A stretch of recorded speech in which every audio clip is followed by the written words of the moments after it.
Hi friends, welcome to Jivida Saham.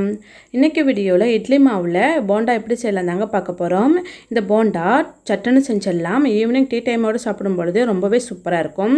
School விட்டு வர குழந்தைகளுக்கு நம்ம சட்டன்னு செஞ்சு கொடுத்துடலாம். வாங்க எப்படி செய்யலாம்னு பார்க்கலாம். இப்போ நான் இந்த கப்பால தாங்க 1 கப் அளவுக்கு நான் புளிச்ச இட்லி மாவு எடுத்துர்க்கேன். இட்லி மாவு, தோசை மாவு எது வேணாலும் எடுத்துக்கலாம். நான் ஒரு பெரிய வெங்காயம் இதே போல பொடிசா கட் பண்ணி சேர்த்திருக்கேங்க. இது கூடவே 2 பச்சை மிளகாய் இது போல கட் பண்ணி சேர்த்திருக்கேங்க. இப்போ பொடிசா கட் பண்ண கருவேப்பிலை கொத்தமல்லி சேர்த்துக்கறேங்க. இப்போ 1/2 ஸ்பூன் அளவுக்கு பெருங்காயத்தூள் சேர்த்துக்கறேங்க. இப்போ ரவை சேர்த்துக்க போறோம். நான் 1/4 கப் அளவுக்கு ரவை சேர்த்துக்கறேங்க. 4 ஸ்பூன் அளவுக்கு ரவை சேர்த்துக்கறேங்க. இப்போ நல்லா மிக்ஸ் பண்ணி விட்டுக்கலாம். நான் இந்த மாவுல உப்பு சேர்க்கல. ஏனா இட்லி மாவுல ஏற்கனவே உப்பு இருக்குங்கிறதால சேர்த்துக்கலங்க. இப்போ மாவு வந்து இதே பக்கத்துல இருக்கணுங்க. கொஞ்சம் தண்ணியா இருந்தா இன்னும் 1 ஸ்பூன் கூட நம்ம ரவை சேர்த்துக்கலாம்.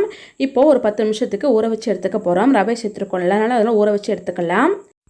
இப்போ 10 நிமிஷத்துக்கு பிறகு நம்ம மாவை எடுத்துக்கறோங்க. இப்போ பாருங்க ரவை எல்லாம் நல்லா ஊறி வந்திருக்கு. இப்போ நம்ம நல்லா மிக்ஸ் பண்ணி கலந்து விட்டுக்கலாம். நல்லா மிக்ஸ் பண்ணியாச்சுங்க.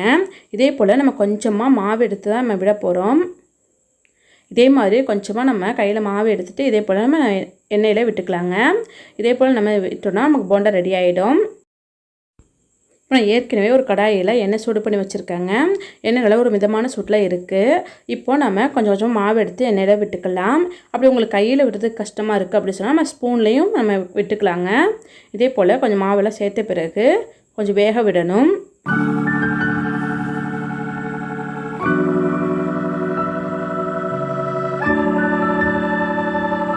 இப்போ பாத்தீங்கன்னா நமக்கு பாதி அளவு நல்லா வெந்து வந்துருச்சுங்க. இப்போ நம்ம திருப்பி போட்டுக்கலாம். நான் மீடியமான ஃப்ளேம்ல வச்சு வேக விட்டு எடுத்துக்கலாங்க. இப்போ நம்ம திருப்பி போட்டுக்கலாம். திருப்பி போட்டு நல்லா வேக விடணுங்க. இப்போ நல்லா செவந்து நல்லா வெந்து வந்த பிறகு நம்ம எடுத்துக்கலாம். இப்போ பாத்தீங்கன்னா நமக்கு நல்லா செவந்து வந்துருச்சு. நல்லா வெந்து வந்துருச்சு. இப்போ நாம எடுத்துக்கலாங்க. அவ்வளவுதாங்க நமக்கு சுட சுட போண்டா ரெடி ஆயிடுச்சு. இதே போல நம்ம வீட்ல இருக்கிற புளிச்ச இட்லி மாவு இருந்தா நம்ம வேஸ்ட் பண்ணாம இதே போல போண்டா செஞ்சு கொடுத்தோம்னா குட்டீஸ்லாம் சாப்பிடுவாங்க. இதே போல ஸ்கூல் விட்டு வர குழந்தைகளுக்கு ரொம்ப ஹெல்த்தியாவும் நம்ம செஞ்சு கொடுக்கலாம். இதே போல நீங்களும் செஞ்சு பாருங்க. இந்த வீடியோ பிடிச்சிருந்தா மறக்காம Subscribe பண்ணிக்கோங்க. லைக் பண்ணி ஷேர் பண்ணுங்க, கமெண்ட் பண்ணுங்க. Thank you.